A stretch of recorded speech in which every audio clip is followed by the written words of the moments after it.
Demolition, and there's that right hand. They're duking it out, not by the right hand. Takayama.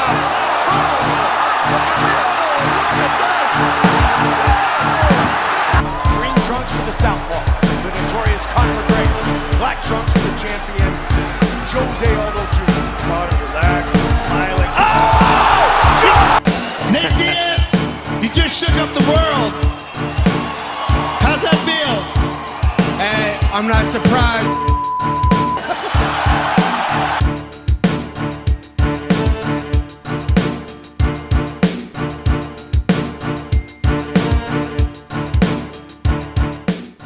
You know what time it is? Time to talk chingasos with the combat crew. How is everyone doing out there? Thank you for tuning in to this week's episode of Chingasoscombat crew. You know we got another jam-packed episode for y'all this week. Tons of UFC chisme news, PGF. That's right, Professional Grappling Federation Season 6 updates, Bare Knuckle FC, KnuckleMania 4 Fonso results, and all kinds of other stuff. My brother, welcome back from that fat-ass business trip. How you doing? Good, man. Good, man. I went to the golf course today. I fucking crushed it. I got the highest score in the whole fucking the whole history of that course, dude. Highest score. 200. Highest yeah. As in like you went over par, or like the lowest and no one's ever beaten that score? Highest, like best score ever. Like 200 plus, dude. That's what my score was. That's what's up. It's all about perspective, bro. It's all about how you're looking at shit. That's what's up, man. It. Welcome to the Colby Covington era, my man. Oh, is that his era now? All right. Hey, whoever's claiming it, who's ever claiming it, it's all about perspective. It's all about perspective, bro. All right, so since you want to play some games, Fonso, let's jump into this week's news by playing a little game with our boy here, Diego Lopes. And everyone out there watching and tuning in, if you're listening, head over to our YouTube channel at Chingasos Crew and play this little game with Fonso. I don't know who created this game, Fonso, but the UFC took some liberties with some UFC fighters, and I want you to play along with UFC fighter Diego Lopes here and try to guess the UFC fighter. Are you ready for this? All right, let's go. All right. Buckle up, bro. Buckle up. Who's this? Oh, shit. Brandon Moreno. You got it. Branda Moreno. Justin Paul. Alexander. Oh, Kopinski. This one, though. Damn, Alex Moreno. They're coming fast and Michelle furious. Obama? What? How about this one, though? Oh, yeah.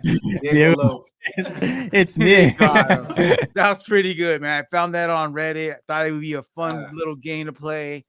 You're such a good sport, Fonso. Let's get into some real shit, though, here. So before we do, my man, I got a major announcement here. 2 new black belts out on the scene. None other than the homie Ryan Kopinski, aka BJJ Nurse. Shout out to my brother Ryan. Congratulations on the black belt, the newest Rivalry Jiu-Jitsu black belt, man. And I can testify that the man is a black belt and at that level, bro. Also, on a smaller note, Fonso, a guy you might have heard of, Mighty Mouse, Demetrius Johnson, who's been a black belt but hasn't been officially named a black belt, also got his black belt this last week. So give it up to those 2 new black belt jiu-jiterios out on the scene.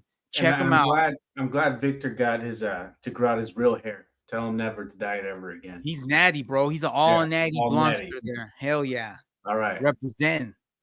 All right, Fonso. Well, check this out, man. We're still a couple of weeks removed from UFC 300, my man. And I know you missed out on the last couple of shows, so we really haven't had a chance to talk about UFC 300. But check this out. Someone compiled this nice little video here.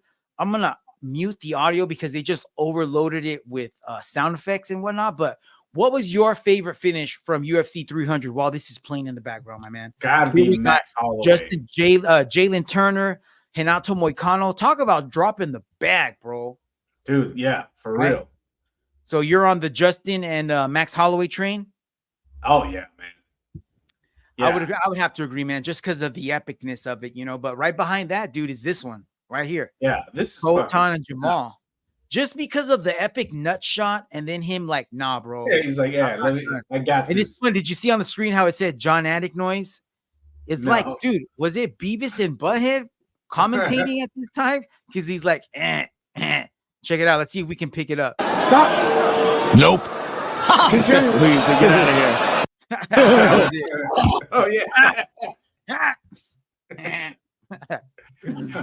So just some of the fast and furious finishes from 2 weeks ago. That was the epic show of UFC 300, my man. So check this out, dude. This kind of gets me in the feels here, but here is a timeline of all the UFC 100 shows on the horizon. And some of them are way, way down on the horizon.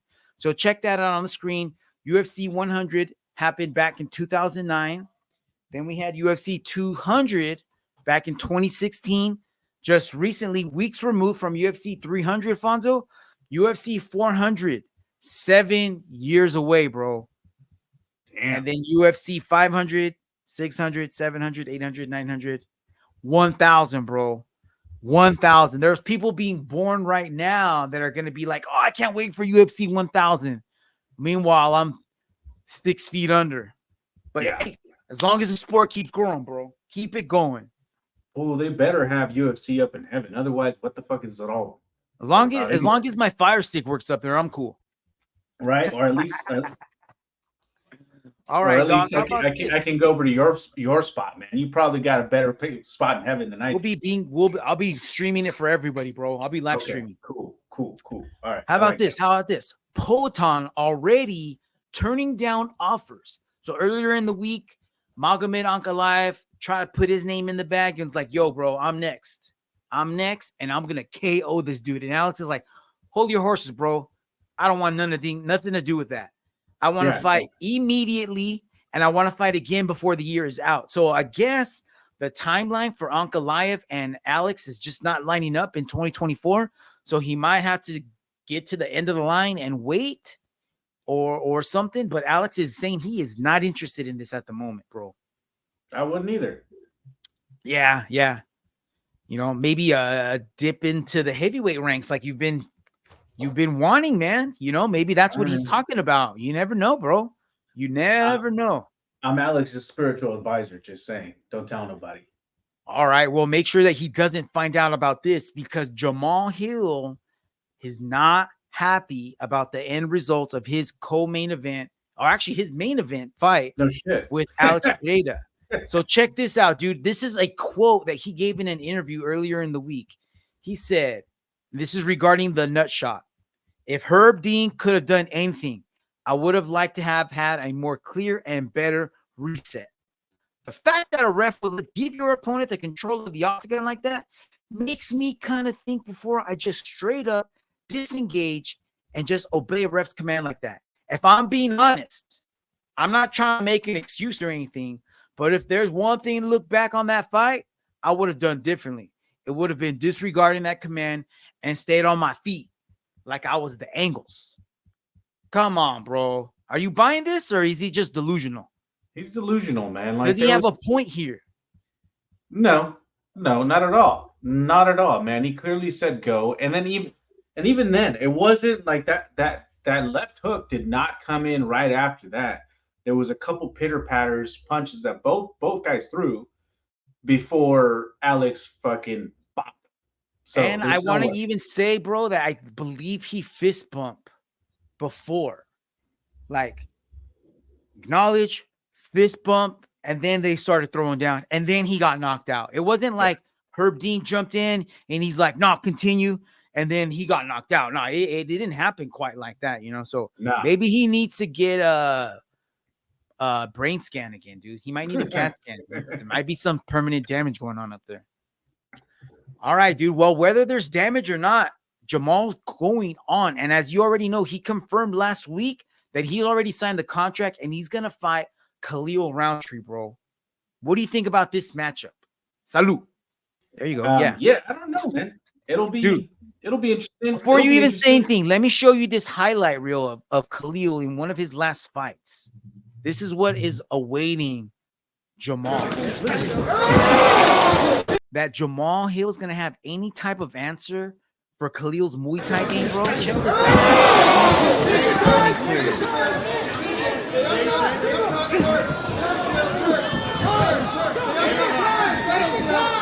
Watch this kick coming up right here. This is the business.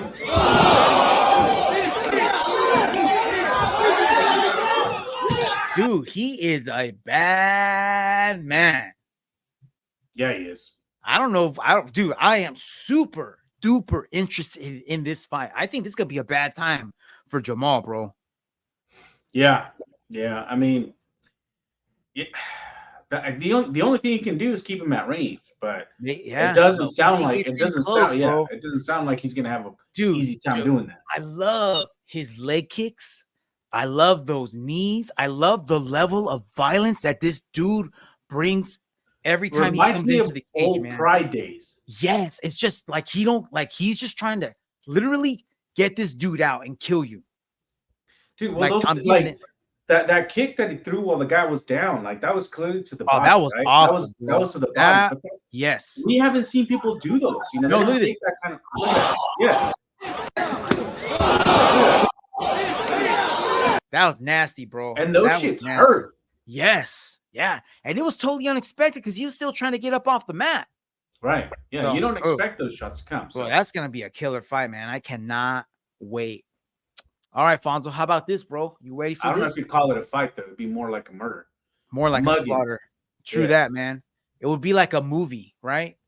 Like a horror movie.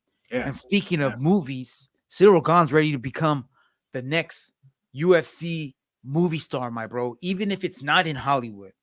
So Ciryl Gane is not going to be able to fight Tom Aspinall at UFC 304 Manchester. Why? Because he's currently filming a movie. What is that movie? I think it's The Transporter Part 7. Something. I just kidding. I don't know. I don't know what it is. I don't know where they're filming it, but apparently he's got other plans, my bro. So he will not be fighting for the strap in 2024. Sorry to burst your bubble, dog. That just makes my case stronger with fucking Pereira. True that, bro. True that. So let's talk about our boy here, Armando Tsarukyan. Arman Tsarukyan recently turned down a fight against Islam Makhachev after he took out Charles Oliveira. You heard of that, right? Right. And then so since he turned the fight down, Dustin Poirier got offered the fight, which makes sense though, because it's like on 6-7 weeks notice. You don't want to be fighting for the strap on 6-7 week notice, even if you are Armando Tsarukyan. So this got Tiny Michael Chandler talking, and he tweeted this out. He said, I guess Tsarukyan said something about Chandler waiting 2 years for the Conor fight. And then Chandler said something like, yo, bro, UFC moves fast. I don't know why you turned down that fight. You shouldn't have turned it down. You should have just taken it, even though it was on last minute. The game moves fast. Armando retaliates, strikes back, Fonso, and says, I don't expect you to understand that, Chandler MMA. We are not the same level, on the same level. I'm here to be the champ. You're just here waiting for a paycheck. I also don't understand why you waited Conor fight for 2 years. You could have lost 4 exciting fights during that time. Bro! Damn, they're cold-blooded. Dude, is that a 10-8 round by Armando Tsarukyan and Michael Chandler? That's it, man. That's cold game, bro. That is some cold game, man. He needs Stitch to fucking kind of put him back together. Yeah, he's fucking... Cut me, Stitch. Cut me. So check this out, dude. I did a little research, and I started digging in, and turns out that it's been quite a while since Chandler stepped into the octagon. November 12th, 2022. Against Dustin Poirier. It's been a while, bro. It's been a while. Yeah. All right, my dude. So sticking with this Arman Tsarukyan train here, this is Islam responding to Arman and Poirier on the beef. So I guess Islam's like, yo, bro, I got some chisme to add to the fire. Check this out. He's saying that Arman has been offered to fight Islam at least 3 different times. And he actually said 3 or 4 times. And he said that Arman turned them down on each of those occasions. What do you think, man? Is he blowing smoke up our butt, or do you think this is true? I mean, I don't know. I mean, like, when would that have happened? That's what I'm talking about, bro. That's exactly what I'm talking about. And I'm wondering, like, this couldn't have happened last year because there's no way that they would have been even considering throwing Arman up against the champ a year ago. You know what I mean? It was only until he starched Benny, and then obviously since he beat Charles Oliveira, that now everyone's talking about, hey, we need Islam and Arman. Unless you're one of the hardcores and you've been talking about it ever since they fought the first time, but those people are far and few, bro. Even us here on the show haven't been talking or wanting that fight, but now we're ready for it. Now is the right time. So I don't really care if he turned down the fight 3 or 4 times, but now I know he's freaking ready. And I honestly, dude, I don't even know why Islam would say this. I find it hard to believe that Arman got offered to fight Islam 3 or 4 times and he turned it down already. Nah. Maybe he's talking about when they were fucking doing Taekwondo, like back when they were like 12 and shit. Oh, bro, what if he's talking about UFC 4 on PS5? He's like, PS5. every time I jump online, he's like, every time I send him a friend request, he declines. In the forums, he goes offline, bro. Quit ducking our boy Islam online, Arman. All right, dog. So check this out. Here's some more history. More history on Islam and Armando Sarukian. So they fought back in 2019, April 20th of 2019. So we came up like on the 5-year anniversary of it. And check this out. Significant strikes in the fight, 14-13 Islam. Pretty cool. Pretty close, right? Yeah. Check this out. Takedowns, Islam 4, Arman run. Control time, Islam 6 minutes, 6 seconds. Arman 1 minute, 47 seconds. So on paper, it doesn't necessarily look like they're that close. It was that close of a fight, but when you watch it, it's actually pretty close. And if you don't believe us, I'm going to post a link to the first fight in the description. So head over to our YouTube page, scroll down, and you'll find the hyperlink. Check it out. Tell us what you think. But like I said, man, the stats on the screen are showing that it maybe not necessarily was such a close fight. But when you watch it, bro, like it seemed a whole lot closer than what it may have actually been. So if you have not watched it, do yourself a favor. Go watch it sometime this week, man. I got to go rewatch it. Yeah, definitely, man. I'm going to have to go watch it again because it's been a while, bro. So still talking about our boy, Armando, man. He's been dropping his name in the hat all kinds this week, bro.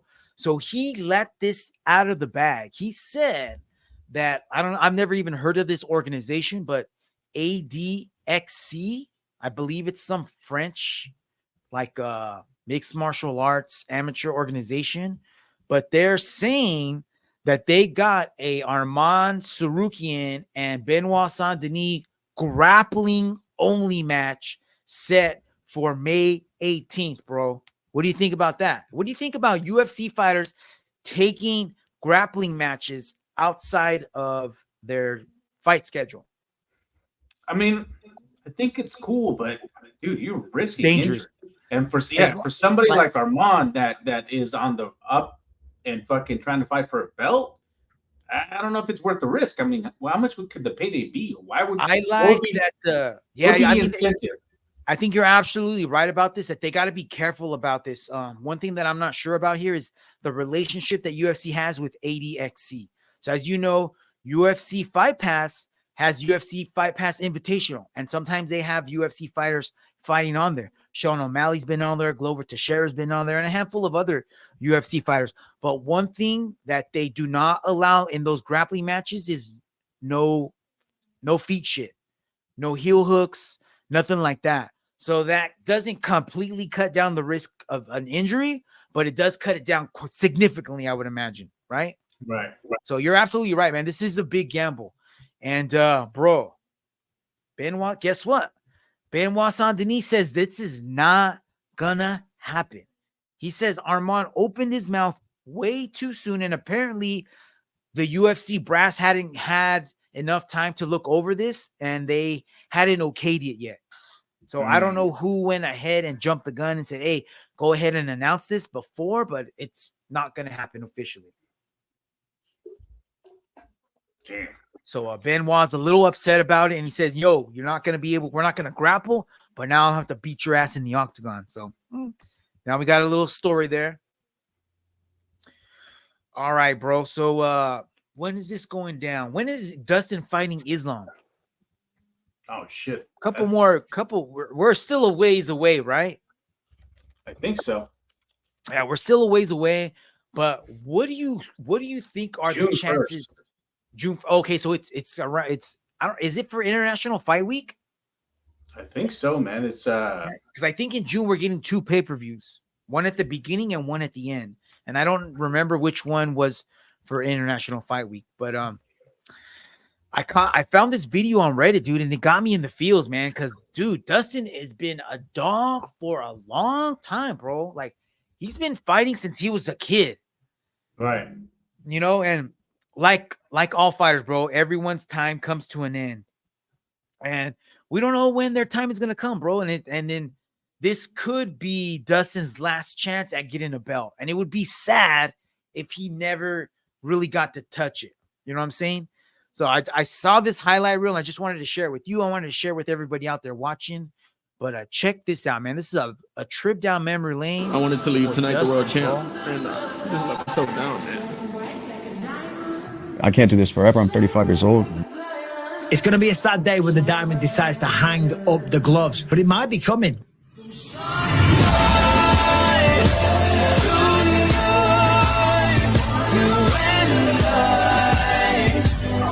feel like I've done everything in the sport, but wrap the undisputed title around my waist. True that. June 1st, Newark, New Jersey pay-per-view, Islam versus Poirier. Should have just asked Dana. June 1st.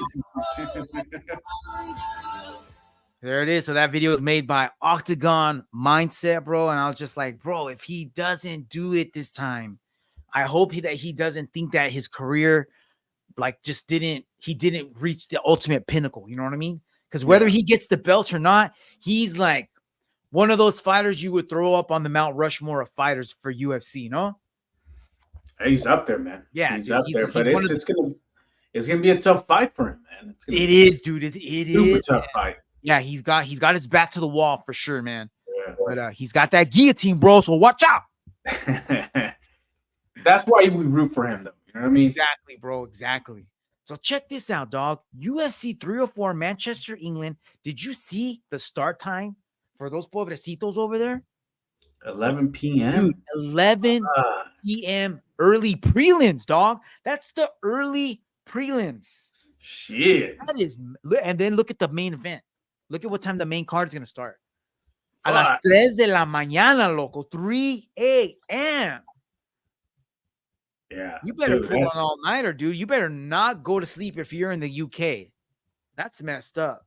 Why? All because they want to sell us a pay-per-view across the pond over here.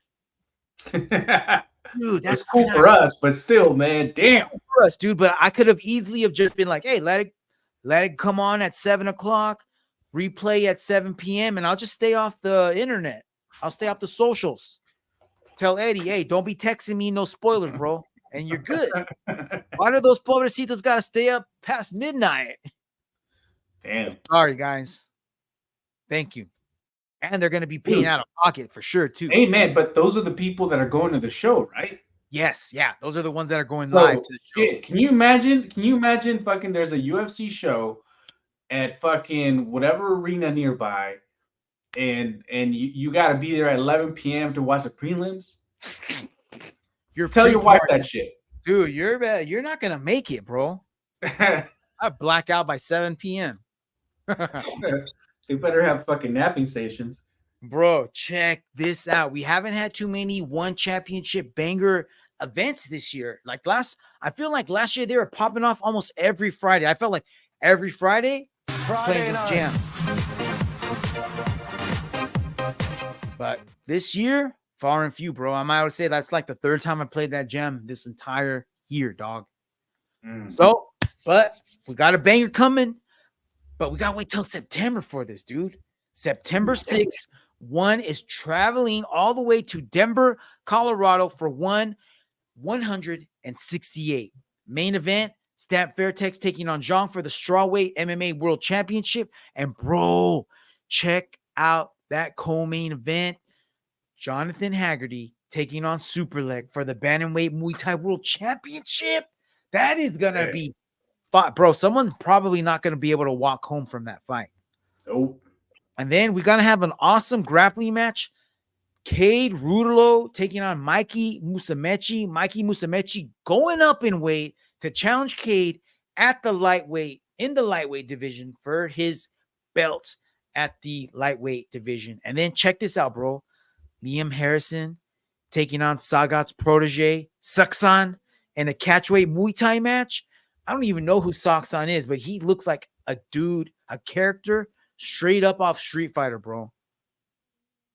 Seems like somebody you don't want to mess with. Definitely not, man. So stay tuned for that, man. Should be a fun fight, bro.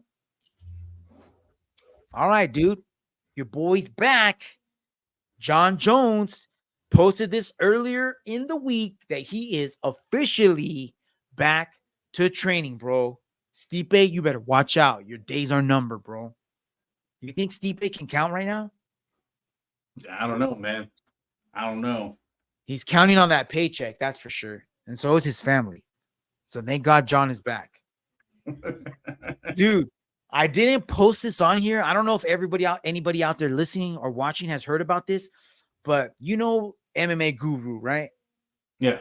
A big old chunk dude who puts out MMA videos. Dude, he dropped a video earlier in the week, and it was like a 30 to 45-minute video laying out evidence for why he believes John Jones is gay.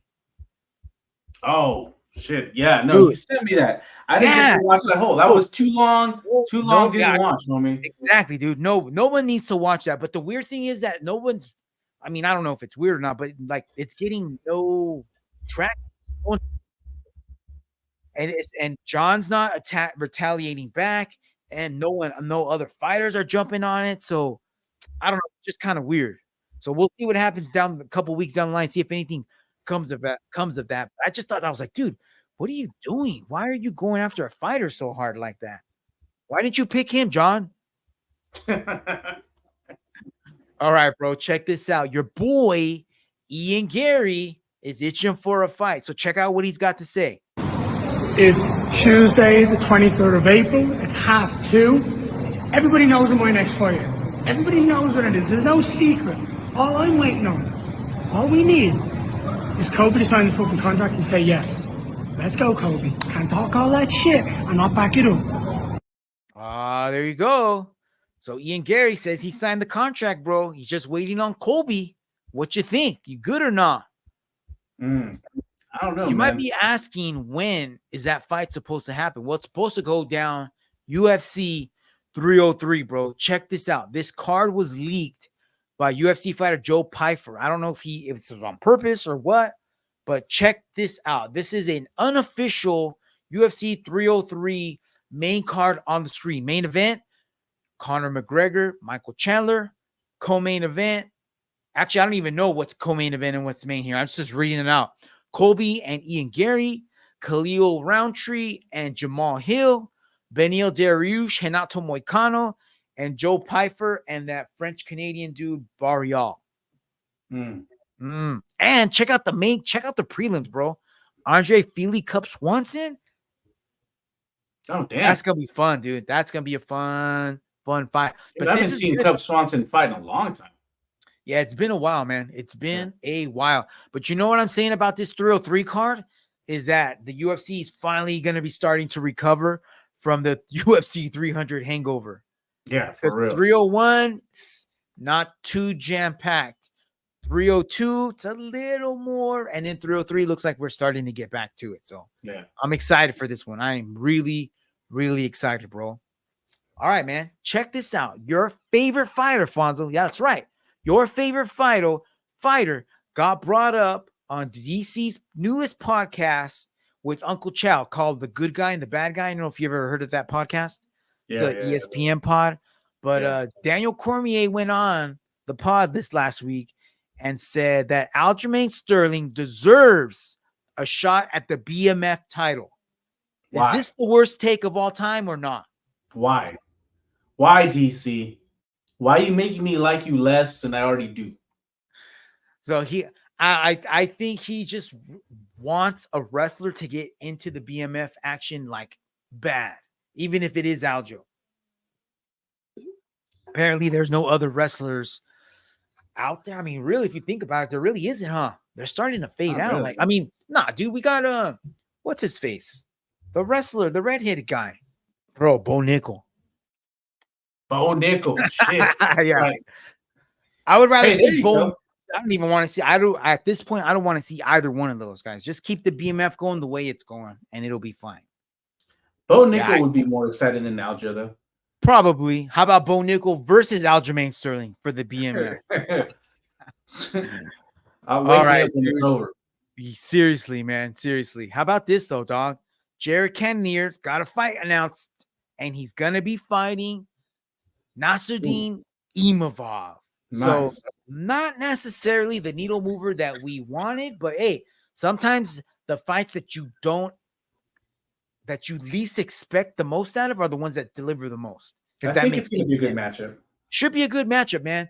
This is Jared's coming off of that injury. I think he blew his knee out like really, really bad. So you don't want to take on too much at once, but this is enough of a test to show if he's ready or not. You know what I mean? And this might actually be a good time for Nasruddin to be facing Jared, because if he can beat him, dude, he's in the top 5. Right. All right, dog. Last night, KnuckleMania 4 went down. Did you get to watch any of this show, dog? I did not, man. I did not. I started watching this, and then I was flipping back and forth because last night was also the Jose Ramirez fight at Save Mart Center. Right. So there was a heavy night of combat last night, other than UFC, because we also had UFC. So I don't even know how it happened, but UFC started early. So by the time UFC ended, BKFC main card was starting, and so was boxing. So I was able to go flip back and forth there. But check this out, dog. This was Conor McGregor announced before the main card of BKFC that he had a major announcement to make, that he was going to make a major announcement. We've got the biggest announcement in the BKFC history we're about to make, so let's make that announcement. Mario Lopez is going to start in Saved by the Bell Part 2. The notorious Conor McGregor. Ladies and gentlemen, the huge announcement that I have for you today. Conor McGregor, myself, and McGregor Sports and Entertainment is now an owner of Bare Knuckle Fighting Championship. Welcome to the big leagues. David Feldman, baby, we did it. Yeah, there you go. So Conor McGregor is now part owner of BKFC. So that doesn't mean he's going to fight for BKFC, but he's an investor now, bro. So what do you think? Good or not? I mean, I don't know. How big is the stake? You know what I mean? What does that mean? Is he going to be able to influence, like, I would imagine decisions so. that BKFC does? He's going to bring money, bro. He's going to bring money. He's going to bring eyeballs. He's going to bring attention. And I highly doubt he's going to fight. You know what I mean? Why would you fight? No, but I mean, what is his role? Is it just putting up money? Probably just putting up money and just being the face. You know what I mean? He could be like the Dana White of BKFC. He can just sell it. You know what I mean? Just because he is who he is. Like, you don't really need Conor to sell BKFC. But adding another superstar to the lineup, whether he's fighting or not, just having him there on the side, you know, is even good enough. I don't know if you remember, he was at a show. He was at a show like 2 or 3 main events ago when Mike Perry fought. Gosh, I can't remember who he fought, but they had a face-off. And even though you knew they weren't gonna fight, it was cool still to see them there. You know what I'm saying? Cool. All right, dude. So let's get to the show, bro. Check this out. Right here on the left, this was one of the earlier fights. And I started watching it because the guy's name was Alfredo, bro. And I was like, as soon as it even started, I'm like, let's get it, Alfredo. So this was Mexico versus United States, bro. This is Alfredo El Perro Angulo versus Jeremiah Riggs. Me and the wife, we were watching. I have to land hard. And look, you don't have to watch for very, like, immediately get into this, dude. Right? So there's Jeremiah throwing the jab out there. And then watch what Jeremiah does, bro. I did not know that this was legal. Let me know if this is coming in clear. Yeah. You see that left hand? Look at what he's doing with that left hand. Yeah, he's grabbing his fucking hair. He's grabbed a handful of El Perro Angulo's hair, and he's just throwing right hands, bro. And Alfredo is a dog, bro, because look at how much time is left, and he's just eating these up. Dude, like this reminds me of that one Pride fight. Don Fry and that big ass dude. Dude, in real time, this was gnarly. Look at this. By the way, those are getting like face beat in for like he's getting his face turned into hamburger, bro. But he's still swinging. He credit to El Perro, bro. He's still hanging in there. A minute left. And Jeremiah's taking deep breaths, bro. He's like, how is this guy? And right here, I thought it was going to be over, bro. Yeah. Because he turned around and covered his face up. Look at this. Jeremiah's just teeing off on him, bro. But how do you beat a Mexican Frankenstein?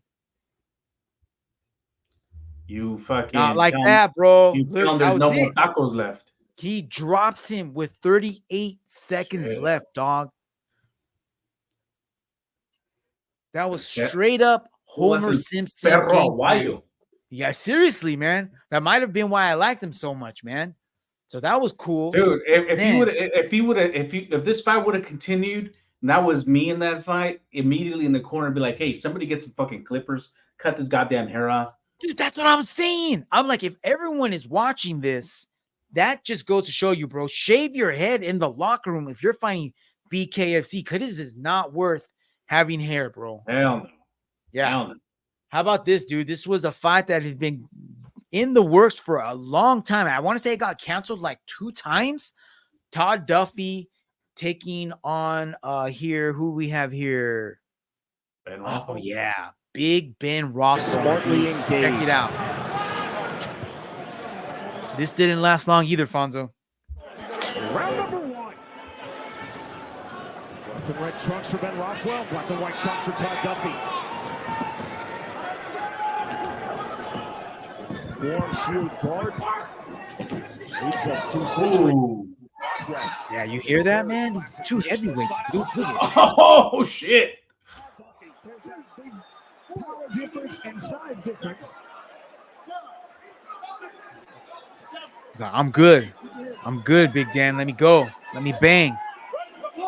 Says right back to it. Todd Duffy enters the pocket. And then, dude, that was it. So I don't know what happened to Todd Duffy in that exchange, but I think he pulled his shoulder or something out, because as soon as he hit the mat, something happened and he was like, "Nah, I'm done. I'm good." And you saw he pointed to his shoulder right there. So yeah, might have blown his shoulder out. Not quite sure there, but didn't take very long for them to get to business. Now, bro, I don't have a highlight. I don't have a video for this, but the main event was Thiago Alves and Mike Perry, and Mike Perry doing Mike Perry things. Dude, I want to say this was like 20, 30 seconds long. No. Yeah. That's Perry caught 1 punch, dropped Thiago. Thiago took an 8 count, got up with 9, or took a standing 8 count, got up with 9 seconds left and was still kind of wobbly. And then the ref just waved it off, dude. And then that was it. Shit, dude. What did he catch him with? Like a left hand. See that left hand right here in the bottom left-hand corner? Bottom. Oh, yeah. That was him cocking it right there, dude. And then if you see in the upper right-hand corner, he catches him like almost in the throat. But he just went down, dude. And he got caught a couple of times. I'm talking about Thiago here. And like as soon as he got hit, bro, it was like, oh no, I don't want to be doing this, dude. You know what I mean? Like you could instantly see something was not right. Damn. Yeah. Yeah. Well, all right, dude. It takes a special person, man. Like not, dude, because it's like getting punched in the face is one thing, right? Like you know, like it's not fun getting punched in the face. But when you get punched in the face with gloves, it's like, all right, it's not. I mean, it's not terrible, right? But dude, getting punched in the face bare knuckle, over and over and Yeah, over. Yeah, that's not the business, dude. That's not the business. hell no. All right, Fonso, let's talk a little jiu-jitsu here, my man. So earlier this week, we had the Professional Grappling Federation Season 6, and this was on UFC Fight Pass, but it was also on YouTube. They streamed this the entire week, every day for 4 days. They showed the entire card. This was like 4 to 5 hours worth of no-gi jiu-jitsu at its finest, dude. So let me tell you, break it down what it was like. So they had 4 coaches. All right, here are the 4 coaches: Hodger Gracie, Eddie Bravo, Keegan Machado, Andre Galval. Each coach had 5 fighters on their team. All right, they had a draft on day 1, and then the teams got together. So the coaches didn't really have too much time to influence their fighters. Everybody came with their main game. But here were the rules, bro. Every match, 6 minutes long, and it was submission only. If you were able to submit someone with a choke, you earned 6 points for yourself and your team. If you got what they called a break, which was like a joint lock, you got 3 points for your team. If you were able to get a sub within the first minute, you would get yourself an extra point. The top 8 competitors, regardless of what team you were on, advanced to the playoffs and were fighting for a $20,000 or $30,000 grand prize. So it ended up being actually pretty cool, dude. So check this out. Here's some of the highlights from the entire thing, dog. Check it out. You ready? Let's go. Yeah. For those of you that want to know. Dude, there was a kid that was like 17 years old in here, and he was killing it. I think that's him right there in the red. He doesn't need his name up in lights. He just wants to be heard, whether it's the beat of the mic. He feels so unlike everybody else, alone, in spite of the fact that some people still think that they know him, but fuck him. I want to go forward to some of these other highlights. Dude, check out this. Renato Canuto flying armbar, bro. I think this was like day 3. But this was the type of action that you saw. Look, and that was within the first minute, dude. So the first minute of the matches on the main guys were the most exciting, especially when you saw like a high level guy facing a guy that might not have been as high level. Like they went after them like a freaking lion after a freaking gazelle, dude. It was amazing. Yeah, good matches to watch. I have day 1, day 2, day 3, day 4 links all in the description. So if you want to go and check them out, go to our YouTube page, hit the description, and look for them links. All right, Fonso, you ready, my man? Rounding the corner, heading home. Let's talk UFC. UFC Fight Night last night. Matthias Nicolau taking on Hanford's own Alex Perez, bro. I got 3 fights for us to talk about here. Starting in the prelims, Tim the Dirty Bird Means taking on Euros Medic. Did you get to watch any of these fights, dog? No, man. All right, missed good all here. these, yeah. Missed these. All right, check this out. This was, like I said, not even early prelims. This was just prelims, but this was round 1, 2 minutes into it. Dirty Bird's got Euros pressed up against the cage, and you think he's in control of the fight, and Euros turns the tables in a hot second. Look at this. Breaks away, resets, throws a right hand.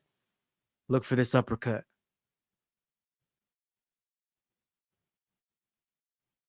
Boop. Oh, dang. Yeah, dog. That was crazy. Look at that. Almost like a softball pitch, dude. He just stepped right into it and just threw it. Yeah, I saw him coming in. Yeah. And then he added one more for a cherry on top at the very end. You know what I mean? The pilon, fool. Yeah, dude. It was crazy. So Euros gave a crazy post-fight speech. I don't remember the entirety of it, but at one point in the speech, dog, he is looking at his hands and he goes, "Sometimes I sit at home and I look at my hands and I cannot believe what I can do." I'm like, bro, get out of here. Shut up. All right, dog. Ryan Spawn taking on Bogdan Guskov. I got Ryan Spawn dressed up as the real Black Superman on the screen. Unfortunately, that version didn't show up. Check this out. It just looked like Spawn did not come in shape into this fight because he was tired at the end of the first round. And this is not a guy that you want to be tired up against, dude. So were they fighting? Were they fighting at the Apex? Yeah, they were fighting at the Apex. So it's a small cage. Oh dog. shit! Look at that. Oh, Look at him on skates, dog. Yeah, he's super wobbly. Yeah, look at that, dude. He does not. No answer for any of those shots. Look, he could have. Herb Dean, what are you waiting for, bro? He could have stopped it long ago, right? Damn, that fool looks like Golem. Fuck? Dude, he looks like a goblin for sure, right? Look at these hammers. Damn. So yeah, that was gets that TKO finish round 2, dog. He ain't got no eyebrows. He probably doesn't have a soul either. All right, dog. Main event was Matthias Nicolau taking on Alex Perez. This was number 5 versus number 8, I think Alex was. So Alex was the underdog going into this fight, dude. And all the pros were picking Matthias, dude. And I was just like, how is Matthias going to get Alex down, bro? How is Matthias going to get Alex down? Because Alex is the wrestler here. And Matthias is the jiu-jitero, which you know usually ain't known for takedowns. But all the money was on Matthias, bro. So how do you think this one went? Check this out. Big right hand by Alex sends Matthias back against the cage, and he was not done, dog. Check this out. Following Matthias, 1-2 misses, but he stays in front of him. I like how he stayed right in front of him, even though, and he just keeps throwing him. Look. Bam. Dog. Damn. I really liked how even though he wasn't landing, he just kept him in front and kept throwing and made him like move. You know what I was gonna say? Like that was like his he was sheep herding. You know what I mean? Yes, exactly. Where he He's like, no, I don't want you over there. Go back over there to you were at. So he threw to the left to make him go to the right, and then he walked right into that punch. Look, doop, bro. Congratulations, Alex, bro. I really like how he looked in his last fight. I want to say Alex Perez's last fight was against Movsvar. No, not Movsvar, but Mohammed Mokayev. Right. Once Mohammed got him down, he was able to, keep him down with his wrestling. But when they were on the feet, dog, Alex was tagged, and he was able to stop some of his takedowns. So I was like, dude, if he can withstand Mokayev's takedowns, there's no way Nicolau is going to be able to get him down. So I was really hoping Alex would do something like this. I didn't think he would get a finish in round 1, but damn, dog, he's impressive, man. Maybe he's coming back, dude. You know what I mean? Some fighters go up and down. Maybe he's catching a wave right back up to the top. Right, because his last loss was against Pantoja. Oh, his last loss was Pantoja? Yeah, he subbed him round 1. Okay. Yeah, that was in 2022. Yeah. All right. Well, he looked good last night, bro. So now he's gonna be in top 5. Yeah. All right, Fonso. That is a wrap, my man. Anything you want to add? No, man. I gotta get back to watching some of these fights. I got my homework come back for me. I gotta go watch BKFC. Gotta watch a few of these fights. And yeah, man, can't wait for the next ones. Yeah, you do, bro. Next weekend, Cinco de Mayo weekend, we got UFC 301. We got that Pantoja Steve Erceg main event. And we got the boy Canelo taking on Jaime Munguia, bro. Yeah. Another Tijuana boxer, man. It's going to be a good weekend of fights again for us, bro. So that's it, man. May everyone out there watching and listening have a fantastic week. Stay tuned for next week. We're going to be dropping another banger of an episode.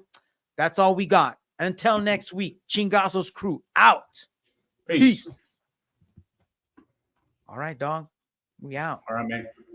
Thanks. All right. Talk to you later, man. All right, man. Talk to you later.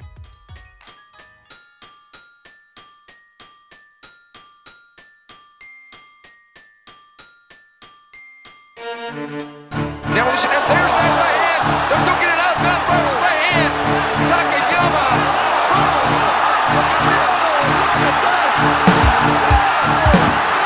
Green trunks for the southpaw, the notorious Conor McGregor. Black trunks for the champion, Jose Aldo Jr. Conor relaxed, smiling. Oh! Nate Diaz, you just shook up the world. How's that feel? Hey, I'm not surprised.